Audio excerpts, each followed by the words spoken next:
Welcome back to Ultimate Combat Radio. Mike Stidham here, talking a little mixed martial arts. This segment is brought to you by Aztec Highway. Get it your way at the highway. And I understand Joe Martinez did get it his way at the highway the other day. I did, man. I went down and got some cool gloves, some new shorts. I'm good to go. I'm set. I might eat hay, I just may, by the bay. WDFA. What a day. Yes. All right, well, good. And like I said, man, it's really cool-looking stuff, and I cannot wait to get punched in the face by it. There's certain gloves that you just don't want to get punched by, and that's the stuff we have at the gym. The ones that the Velcro rips your skin. Well, you later smell the smell of that glove on your face when you're watching TV later in the evening. What I like about the stuff at Aztec Highway is it's all 100% leather stuff. It's not going to rip on you right away. It's good quality stuff. We're going to put it to the test. Let's do it. We'll check back in a couple weeks and see if that stuff has been ripped up, because we're going to put it to the test, right? Ripped up by Mike's face? Yeah, that's right. All right. Well, with all that new facial hair, that's a possibility. All right, I got a face for radio. All right, Fedor and Henderson. Much has been made of this matchup, and deservedly so. This is by far, in my opinion, the most compelling fight in mixed martial arts in the year 2011. And there have been some pretty good fights. There has. But, these two are legends. There's so many subplots and side stories that go on with it, along with his bout. They're endless, really.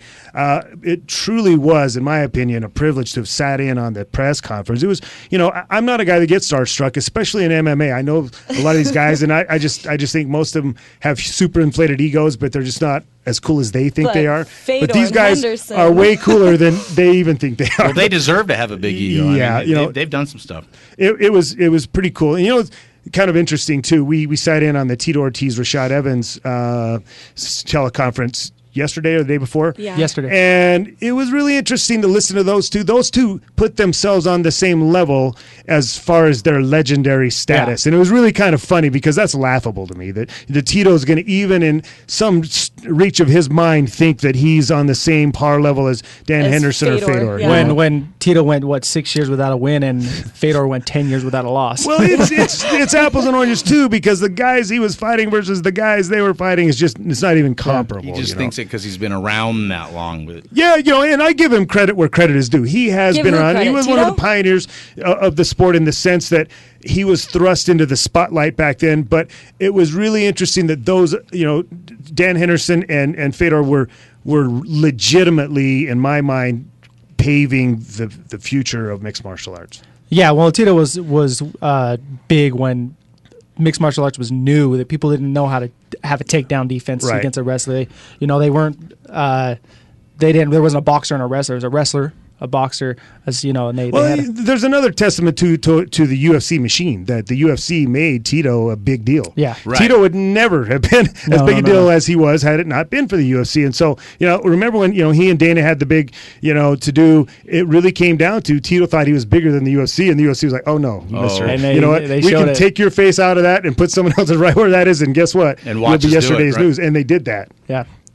So, well, it's also a testament to Strikeforce to have such a really good fight. You know what I'm saying? That's the next thing I want to talk about. First of all, how in the heck did this happen?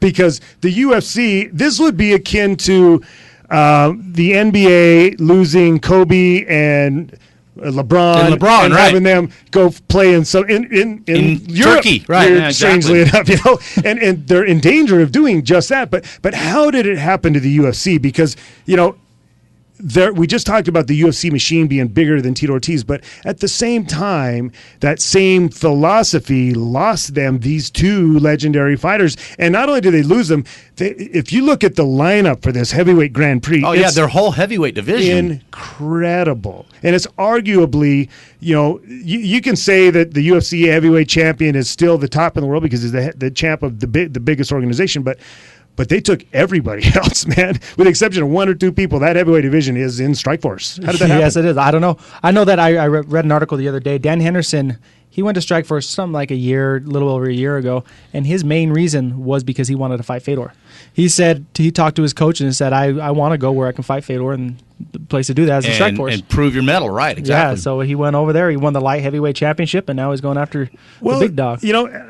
Again, whether that was dumb luck or how did it happen that Strikeforce was able to be that person in the right place at the right time. But, I kind of refer to Strikeforce as a third-rate organization, and I say that with all due respect. They came from very humble means. They didn't have a bunch of money. They didn't have a Fertitas or a casino group behind them. They came from rather humble means, and they rose to the position that the UFC felt them viable enough to buy them. Yeah, they gave them a reason to. So right? I give Scott Coker a lot of credit. Now, I got to tell you some history, the interactions that I've had with Scott Coker, because we were actually in line for that Showtime gig. We were up for it. It came down to us and Strikeforce and a couple other organizations that they were looking at. One was Ring of Fire, but Coker kind of used some. I wouldn't say an honorable means, but he was kind of a dirty player in the whole process. And, and again, I don't point fingers and say he's a bad guy because he won and he got what he was trying to do. But he really downgraded the fighters that were in our organization. That's what he used as his leverage to get the show. And that was at the time that Court McGee, DeMarcus Johnson, some other, Nick Rossborough, some guys that wound up in the tough arena.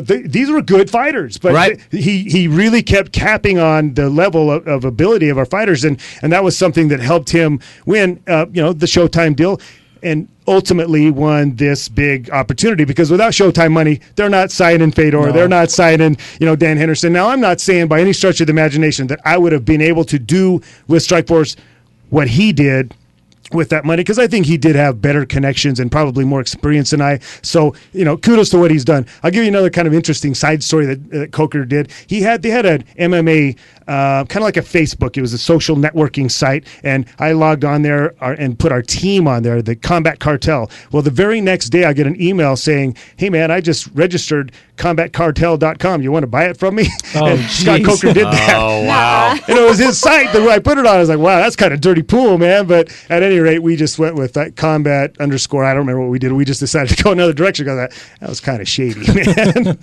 But smart. Yeah, it was. I got to give him credit. Again, they're looking at little things that I never even had considered. Right. Do you think that they built up this heavyweight division like they did? Because obviously that division in Strikeforce is the big division. Do you think they did that to get Zuffa to be interested in them? What they did. I'll tell you the reason why. If you look at the UFC, where are they weak? Heavyweight division. And that's their really only weakness. Now they're bringing in some of the smaller weight classes, and it's argued that maybe but I think their game plan is to systematically get to where they want to be, and Strikeforce was brilliant. They said, look, we see a weakness there. We're going to sign all these guys. I don't care what it costs us, because ultimately the UFC is going to come knocking on our door, because we've seen them do it with Pride. We've seen them do it with WEC. We already know what their MO is. They have that same philosophy. We're either going to crush you, is which they tried to do. Believe me, when they got that Showtime deal, the UFC fought it. The UFC now they started saying, well, that's cable and we're pay-per-view, we're a bigger, better entity. Well, they envied it. And you can't deny the fact they wanted that spot. And so it was the Showtime gig, and it was the heavyweight division. And I think the UFC was more interested in bringing in those contracts than they were bringing in the Strikeforce organization altogether. Which brings me to another point, because now there's this big discussion about women's MMA, and everybody's all, a flunder at Strikeforce. Are they going to keep it? Are they going to do away with it?